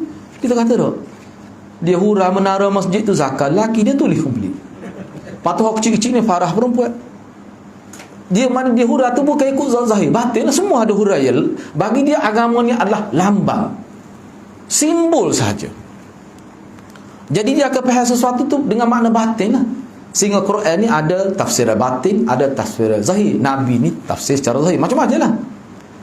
Jadi duduk tengah kita, saya sebut pada saya nak sah ni, saya nak photostat saya sah. Kalau tak apa nanti saya buat tuai dia dulu, saya buat master sah. Duduk tengah buat tak ada sudah, dia mari. Tak boleh ambil buku tu. Dia mari tu dia klip saya, kata tak jadi photostat dia tu. Bukan tak tahu, takut dia kenal kita. Tak jadi photostat. Dia ambil orang kata rugi molek kata hari ni. Tak utang hari ni, kata tidak boleh buku. Tebal badan ni. Rupanya selepas tu baru saya, itulah buku kitab suci dia.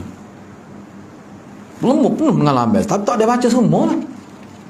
Sempat baca masjid kan. Masjid tu penuh ni lambai tu. Kalau kita perhati ke sikit saya baca, nampak set saja dalam agama tu. Oh, kata dahsyat tu maklah semana tu. Wallahualam, saat itu saya tak tahu, tapi saya dengar dalam video dia itu tu memang sesak lah. Macam-macam lah dia sebut pelik-pelik. Tapi dia sandar kepada Tok Kenali. Saya sedek tu. Sebab kita duduk Pondok Kenali tak ada bunyi gitu. Itu memang sesak. Tak boleh lah gitu. Dia begini ya. Dia dua perkara kena faham. Bila kita belajar ni, sama ada hadirat boleh ingat ke tidak dalil. Hak kita dengar tu ingat ataupun tidak dalil. Boleh berhujah ataupun tidak. Itu nombor dua bagi saya. Yang pertamanya, kita boleh faham dan kita boleh membezakan bila kita berhadapan dengan situasi itu. Ni tak betul. Imam Syafi'i kata mana orang itu boleh ilmu dah. Cuma Imam Syafi'i bawa contoh ni dalam bab tajwid, dalam kitab tu. Kita nak tahu macam mana orang itu sudah boleh ilmu tajwid. Pertama sekali dia baca betul. Bila dia baca betul, dan dalam masa sama bila orang lain baca tak betul, dia kata tak betul tu, tidak gitu. Tapi dia tak boleh nak ayat apa tak betul. Imam Syafi'i kata orang ni boleh ilmu dah tu. Basic tu dia boleh tu. Alhamdulillah setahu tu. Tu. Gitu ya kita ni. Rasa bapak kita ni kalau tengok tak betul ni, mesti kita kata gitu. Dengan ngaji lama ketemu dengan Maulana nak habis no. Kalau tak boleh nak kata lagi tak betul, no. Ngaji Bukhari benar, tu memang masalah besar tu. Tu kena mandi Aisyah lah. No. Kalau sahabat tak tu. No. Tapi kalau nak mandi Aisyah ni mudah ya. Dia ada cara dia. Saya boleh tolong. No. Berat ada tak ngaji hadis duk tanya lagi boleh ke tak ni? Bolehlah tanya ya. Boleh lagi ke tidak tu mandi safar tu duk ngaji hadis lama semua, tanya lagi. Benda basic tu. Baik, cuba kita tengok lagi kan. Jadi yang nombor dua tu, ditutup jalan tu ni sadduz zara'i, nak sekat mara bahaya. Jadi maknanya kita dan juga pemimpin dia kena seiring, berganding bahu lah. Boleh buat pada syirik ke tidak? Dia wajib kena tu.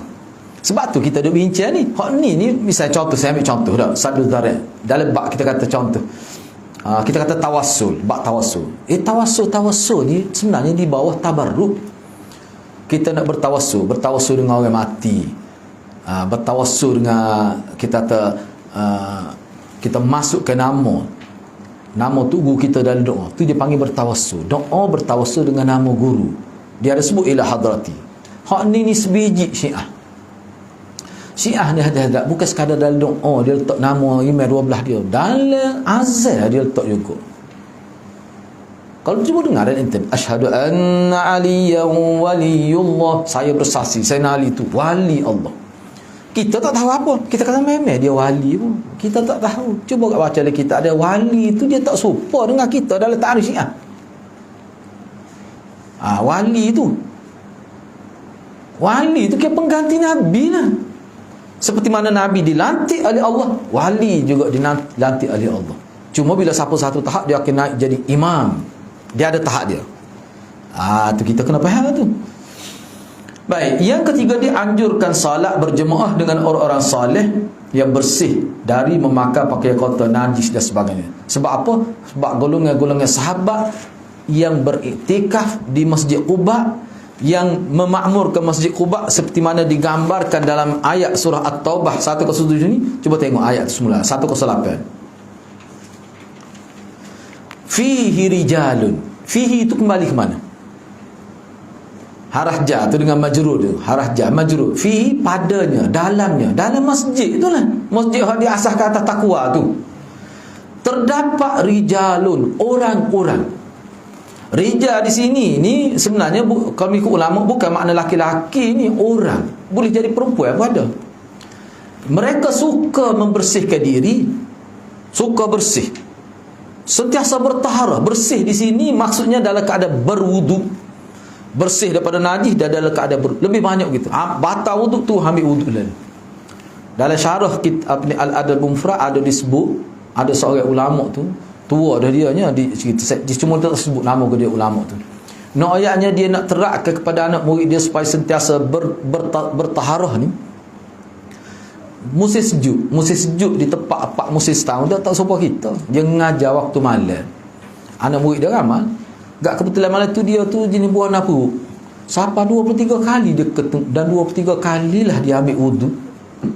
Dia kata, "Bapa saya buat gini, saya nak ajar anak-anak murid. Janganlah baca hadis dalam keadaan tak ada wuduk. Walaupun tak apa, tak dosa, tidak sepokok hadis ni, tapi kok mana pun tradisi ulama. Tradisi ulama. Dia sanggup buat gitu. 23 kali. Ketuk dia ambil wuduk mula. Ketuk dia ambil wuduk siapa? Pada musim sejuk tu. Tua dah lagi dia ni. Dia nak didik anak murid dia. Sebab tu saya ingat sama ni, tok guru saya, Maulana saya duduk ngaji. Kita puasa. Dia tak ya. Aduk mata anak masuk tu tobik jeruk. Rupanya dia batal wuduk, dia ambil wuduk lalu. Tradisi ulama gitu. Tradisi ulama gitu. Itu ni lah. Dalam ni disebut dianjurkan solat berjumpa dengan orang-orang soleh. Salah satu sifat solehnya dah banyak hidup di dalam keadaan berwuduk. Bukan wajib, sunat ya, tapi besar tu itu tradisi. Tradisi ulama kan. Baik, yang keempat diharamkan mendokong kebatilan, maksiat, kesesatan, kekufuran dan juga yang lain. Diharamkan. Jadi apa maksud dia ni? Sini saya pun ada catat ni. Maknanya orang yang ada kuasa, ni ada kita sebut. Orang ada kuasa sekat, dia tidak sekat. Itu dikira bersekongkol. Ada kuasa, kita ni tak ada kuasa. Masyarakat ada tepik ala kuliah gini lah kita. Tepik-tepik tepik tarik tauliah. Moga dalam kuliah ni. Boleh tarik tauliah. Hak kuasa, tengok ada kuasa. Tauliah pun tak tarik. Biar begitu. Berat-berat perlu saya tengok pedih pula sama Allah siapa gini mo lah. Nak suruh anak tu jadi dengar kata, nak jadi cerdik anak tu nak ambil air wuduk, tak ada air wuduk tu. Tapi jangan kau mau ngayah tak boleh ni untuk anak saja. Oh besok tahu ketemu. Ambil air wuduk tu. Ajar siapa tu? Biarlah nak sebut lah, biar kena sebut ikut dia jadi warna pun. Saya kritik benda ni. Orang yang berjawatan dalam agama kata mana? Kita tak boleh bertindak sebab dia tak kata, Nabi kata. Fikir diri lah mana. Orang yang ada kuasa boleh kecek lagu tu. Saya tak boleh nak itu. Saya PM baru dia kata ni kalau lagu ni cara mikir sesak masyarakat ni. Clash pula dengan kita. Jadi tegas pula. Selagi dia tak kata Nabi kata, biar ke dia lah, biar ke dia kata. Rosak lagi tu. Hak je cakap tu yang boleh bertindak berdasar pada undang-undang. Tu ya berat ni. Maknanya anak sebut tu kan. Mana kalau dia tidak bertaubat daripada tindakan dia tu, kita akan tuntut di mahkamah Allah. Ni orang ni jadi sesak masyarakat.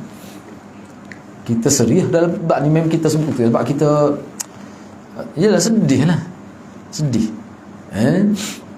Kenapa dibiarkan begitu? Ni serambi Mekah ni. Yang kelima, penjelasan tentang bahayanya orang munafik. Orang munafik ni bahaya. Okey, yang keenam, wajib waspada terhadap orang munafik. Orang munafik ni dalam huraya dia ada dalam bab politik. Dia boleh masuklah ke dalam bab politik, dalam bab perniagaan. Dia boleh bermunafik dalam jadi orang alim, jadi orang baik. Semua dia masuk dalam apa saja. Dia ada orang munafik. Tu bahaya tu. Tu. Dia mari dengar kuliah kita bukan nak tu. Dia munafik. Dia nak report. Ada pernah tu dia tanya saya, kita duk mengajar tajuk lain, dia tanya tajuk lain. Saya kata ginilah, tajuk tu tak berkenaan dengan perbincangan kita, rujuk dalam internet. Orang kata ustaz takut orang tu nak jawab. Dia tanya, "Dok," saya kata saya tidak takut. Cuma saya tak mau jawab. Dia kata, "Apa ustaz jawab?" Sebabnya jawapan tu semua, jawapan tu budak kecil pun tahu dah. Saya kata, dia marah lah. Akhirnya saya kata gini, klik tanya bini awak, kalau dia tahu dia tanya saya balik. Kita kata gitu. Sebab kita nampak dah. Kita nampak dah pesen tanya, kita bilang kadang orang manusia ni gitu. Dia nak suruh keluar mulut kita kata. Kalau keluar mulut kita, dia boleh guna. Kadang ada mana. Sebab tu saya kata munafik dia ada dalam semua peringkat. Tak kira mana pun. Kalau yang munafik tu bini kita sendiri, na'udzubillah, berat benar lah kita. Kalau yang munafik tu suami kita sendiri, dia boleh rasa. Ni sangat bahaya munafik. Sebab itulah kalau kita perhatikan dalam surah Baqarah tu, 5 ayat pertama, muka surat pertama tu 5 ayat, 4 ayat, ayat 2, 3, 4, 5 tu bicara tentang ayat 2 tu bicara tentang orang Islam, 4 ayat bicara tentang kafir. Berapa ayat? 13 ayat bicara tentang orang munafik. Hak bicara tentang orang Islam 2 ayat, 4 ayat bicara kafir 2 ayat. Cuba tengok semula. Tapi bincang tentang orang munafik 13 ayat. Jadi Wahbah Zahiri dia bincang lah kenapa begitu. Dan dalam kitab lain pun sebut, ini isyarat daripada Allah bahawa munafik i'tiqadi lebih bahaya daripada orang kafir biasa. Munafik i'tiqadi ni maknanya munafik hak kafir. Dia panggil munafik i'tiqadi. Ada juga munafik hak tidak i'tiqadi, orang Islam munafik. Hak Nabi kata alamatul munafik tu salah satu. Apa dia? Idza tumina khana, bila diberi amanah, mula-mula sekali idza takallama kadzaba, bila bercakap bohong. Wa idza tumina khana wa idza ikhtasama fajara, Nabi kata bila bercakap bohong. Dia tak bohong ni masa tak bercakap ya. Bila bercakap dia bohong. Bila diberi idza tumina khana, bila diberi amanah dia khianat. Wa idza ikhtasama fajara, bila dia berbantah balah melampaui batas. Bayangkan isu jarak sah ni, kau boleh tuduh Yahudi. Isu penjarakan sah ni, isu tu siapa tuduh ni ustaz cari makan, bapa pergi ngajar, lepas tu semaya dalam keadaan jarak sah. Ni pokok ikut Yahudi, ikut mazhab WHO. Tu orang tak panggil melampau ke tu? Orang tak panggil melampau gitu tu. Dulu dia duduk ikut ustaz ni sunnah ke apa, tapi kerana kes tu, padahal boleh semaya pun cuma hak tu kerana sebab bahas dari segi kedoktoran apa betul. Lepas tu orang seperti mana kita maklum, tapi tuduh macam-macam. Ni pokok ustaz dia panggil agama wang, dia panggil. Bukan agama wang, kena ada G ujung tu. Tak melampau tu gitu, sama kita tu. Menghirup udara sama, dia kata baru. Hak luar so kira berat, dia kata. Pakat dia panggil ke ustaz dia ngaji mamak, dia panggil. Tak melampau tu lagu tu. Tu. Siapa sebut teruk lah. Semalam saya tengok dia hantar itu, terkejut kita baca. Dia sebut Yahudi teruk. Duduk di Kelantan lah tu. Tak melampau gitu tu. Tu.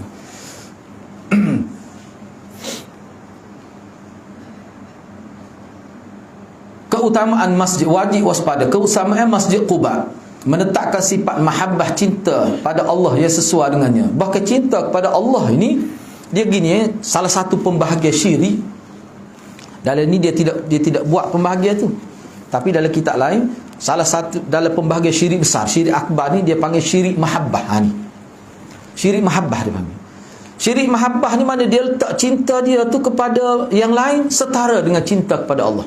Kan Nabi pernah tanya Sayyidina Umar, siapa yang kamu paling cintai? Nabi kata, akulah. Saya cinta pada diri saya, kemudian Allah. Nabi kata tak betul tu. Sayyidina Umar pun betul balik.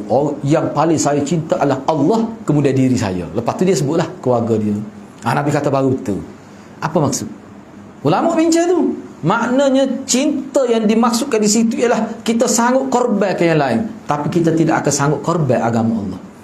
Mana kalau kehendak kita bercanggah dengan kehendak agama, kita sanggup korban kehendak kita. Tu baru makna taat yang sebenar. Tapi pokok syirik, pokok kafir ni, pokok munafik, hak duduk bersama Nabi juga ni, duduk dalam Masjid Madinah ni, nampak saja dia cinta kepada Allah tu. Ada juga cinta, tapi dia cinta kepada yang lain selain pada Allah tu, nampaknya sama, ada persamaan. Tu dia panggil syirik mahabbah. Hak tu pun tak boleh juga.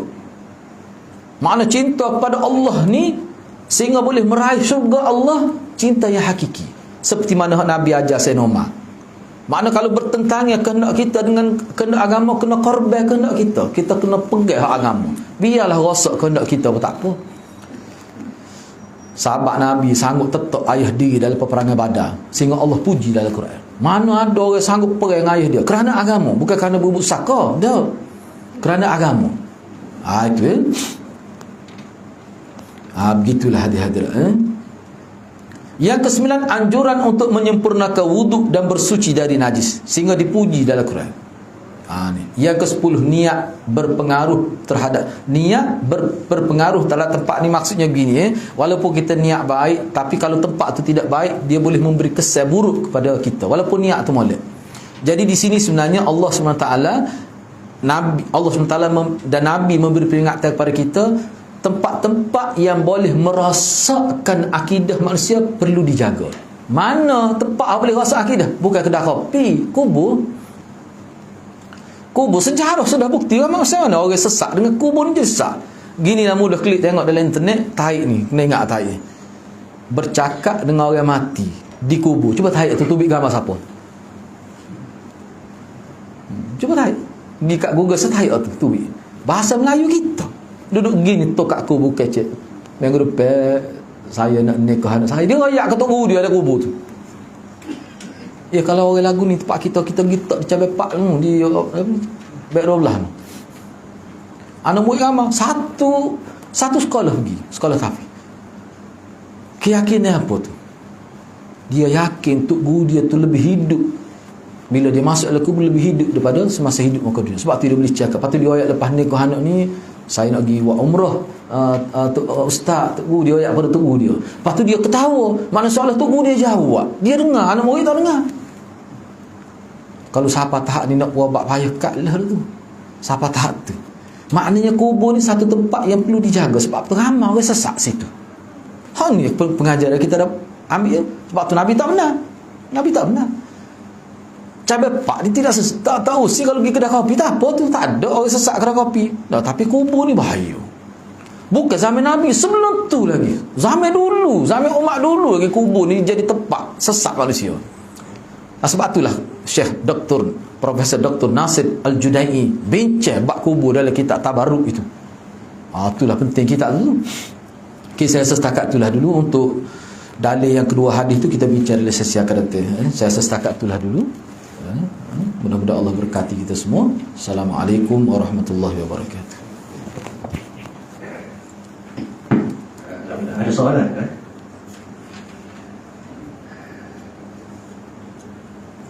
Kalau ada soalan.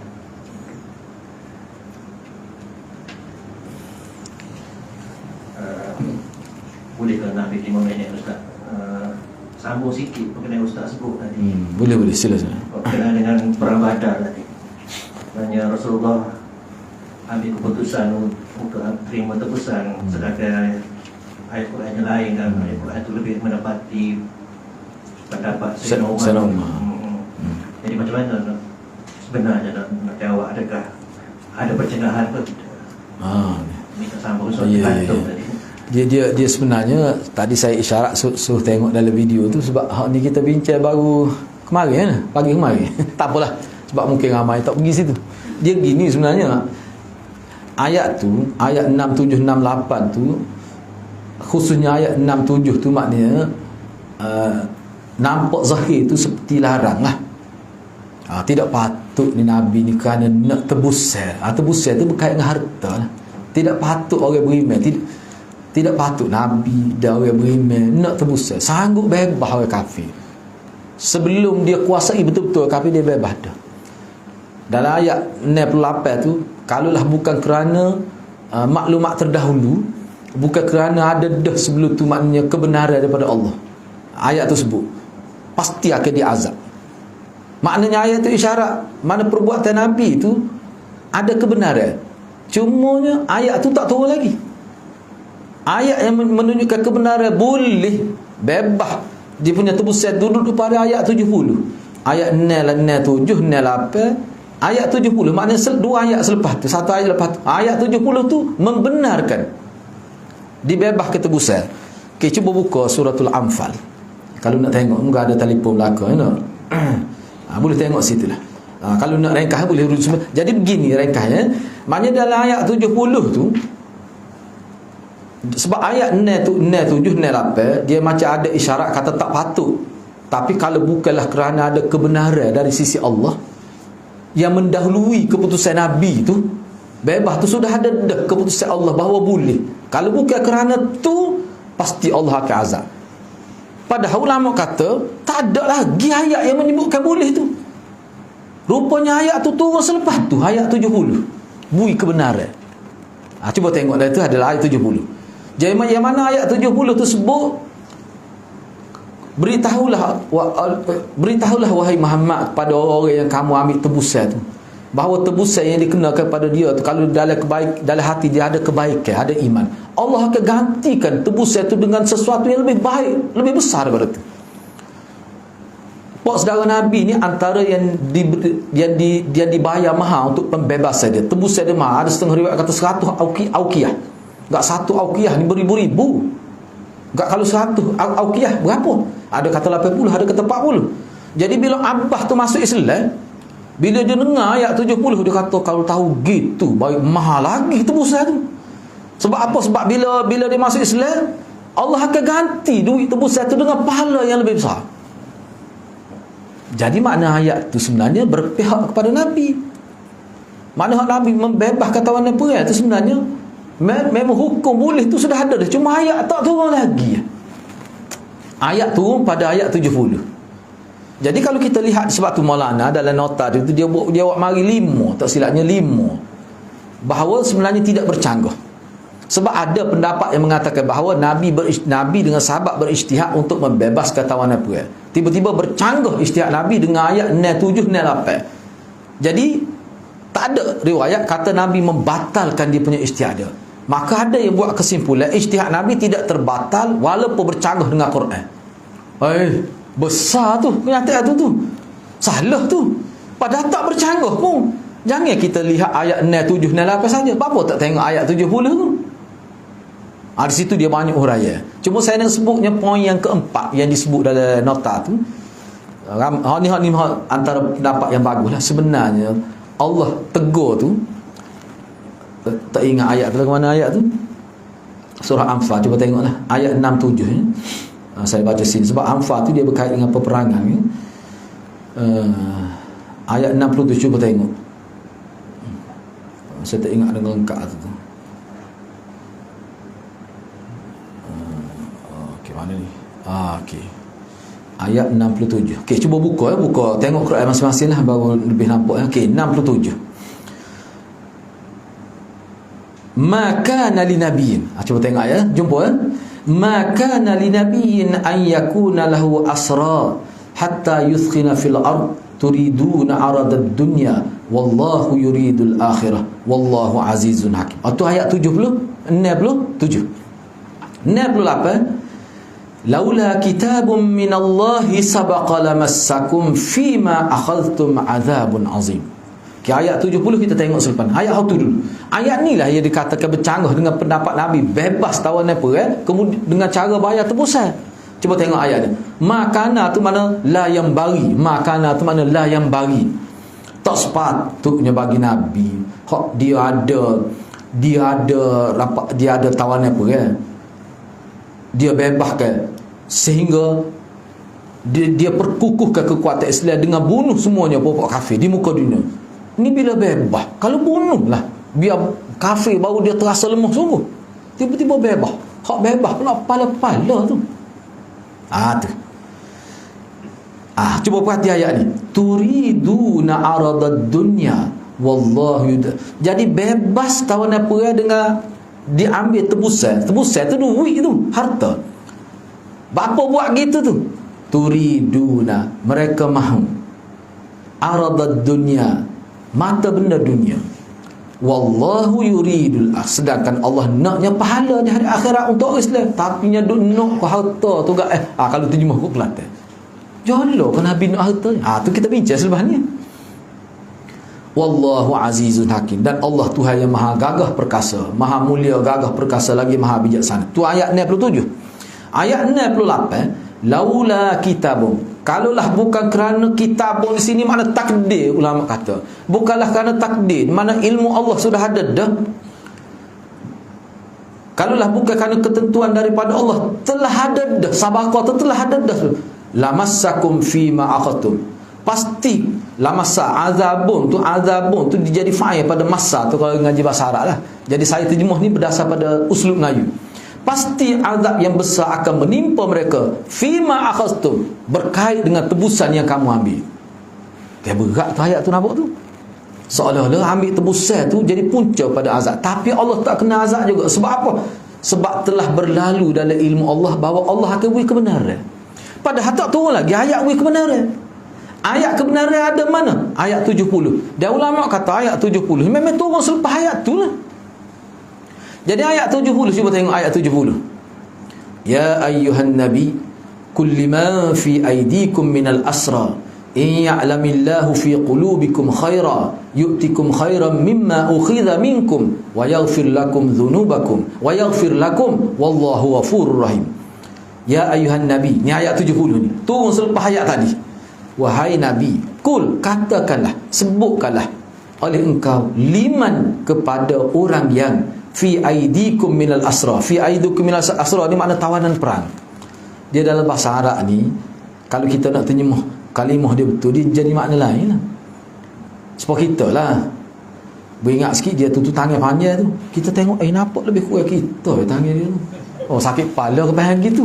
Hak ni pun gitulah juga dia panggil ke dia, macam kias lah. Apa dia panggil gitulah. Oh, dia ni bawa mulut pergi mana-mana, duk bawa mulut ni. Kita kata memang orang bawa mulut, tak ada orang tinggal rumah. Oh, pahal lagu tu tak nak kecek sakit kepala tu kau jenis betul pasal adik gitu. Jadi saya tu mudah kalau nak urang panjang lah fi aidikum min asra, mana wahai nabi, katalah kepada orang yang mana mereka jadi tawanan perang kamu.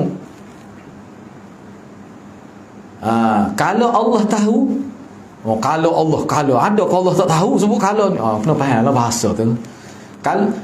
Kalau Allah tahu dalam hati kamu ada kebaikan, yu'tikum khairan mimma ukhidha minkum, pasti Allah akan bagi bayar kita atau pahala lebih besar daripada tebusan yang diambil daripada kamu. Dan Allah akan ampunkan kamu. Dan Allah tu memang Tuhan Maha Pengampun lagi mengasihi. Ayat ni bermaksud mana orang-orang kafir kalau dia ambil tebusan ni tak serusing lah, dia tak rugi pun.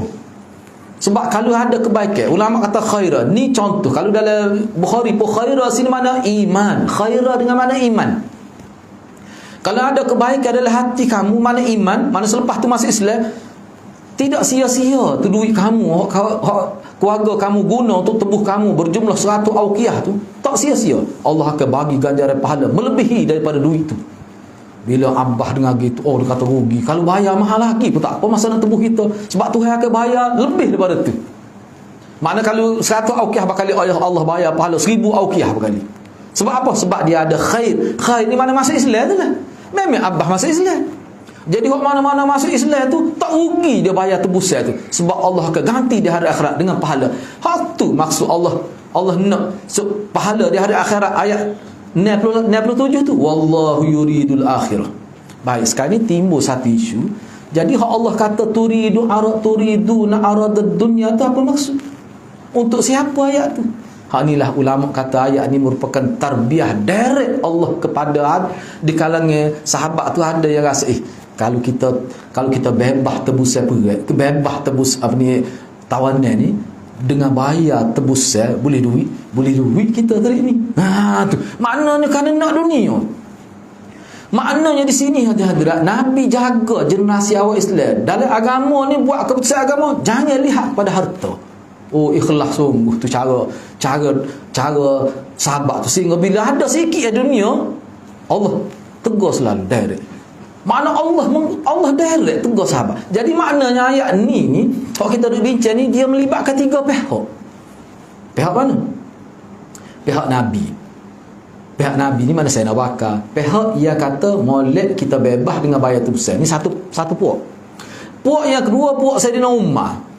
Hak kata kita potong tu, kita bunuh semuanya. Siapa Sayyidina Umar kata cara bunuh tu gini. Banyak ni cara bunuh Sayyidina Umar. Kita suruh keluarga masing-masing bunuh. Hak tawan Napoleon ni, kalau ada keluarga dia hak terlibat tawan Napoleon, keluarga dia kena bunuh. Dia sendiri yang pancung. Kan berat tu. Nak uji keimanan lah tu. Ni kelompok yang kedua.